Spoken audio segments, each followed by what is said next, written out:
Nosaltres som l'Espurna, som un grup de rock alternatiu en valencià i ara mateix estem en els estudis de La Caja, una productora també d'ací de Massanassa, i res, anem a contar-vos un poquet la nostra història. El grup va començar en torno a 2021 i bueno, ens coneixíem d'un projecte anterior que després de la pandèmia pues, vam decidir reenfocar i reestructurar i d'ahir va néixer el que és l'Espurna. Pues la veritat és que l'Espurna té diverses influències, sobretot rock alternatiu, rock anglès des del 2010 i tal, un poquet enfocat al valencià. Ens hem acostumat a viure angoixats, amb un mal punxar a les entranyes, sentir el temps... Nosaltres, abans de la Dana, assajàvem també ací a Massanassa, a uns altres locals que es deien l'Assaig, i ens va afectar de ple perquè, bueno, aquesta mateixa setmana teníem que anar a un podcast a tocar en directe i vam anar un dilluns a assajar i vam dir, bueno, deixem tots els instruments així, que no passa res, i el dimecres tornem i fem l'altre assaig.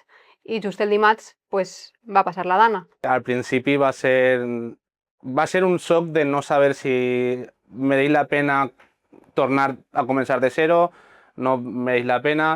I sí que és de veres que ja agafen un poc les riendes de tot, sobretot crec que Míriam i Ale, si no recorde mal, i començaren anem a composar, anem a començar a donar-li forma, començarem altra vegada, s'ajuntarem a assajar en un local per hores i també sigue emotiu i raro, perquè de repente era després de temps sense tocar, ara estem en un puesto que no és el nostre, en instruments que no són els nostres, i d'ahir poquet a poquet agafaren la marxa, va eixir la motivació de crear el disc que acabem de presentar. Este disc vam començar a treballar en ell fa ja un parell d'anys, com hem comentat abans de la Dana, i crec que també en aquest sentit ha crescut gràcies a haver tingut aquest període de pausa i haver tornat a treballar en les cançons que teníem després també amb unes energies distintes a les que teníem abans.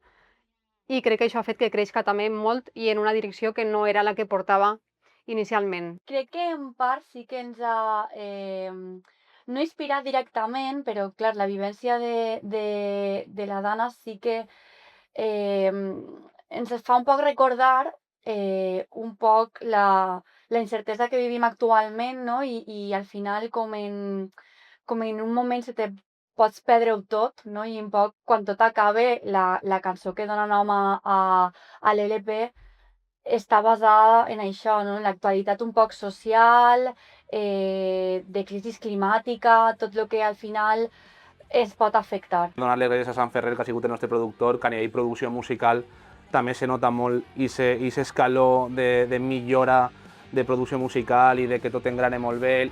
Crec que té molt de mimo darrere, per part nostra musicalment i per part del nostre productor.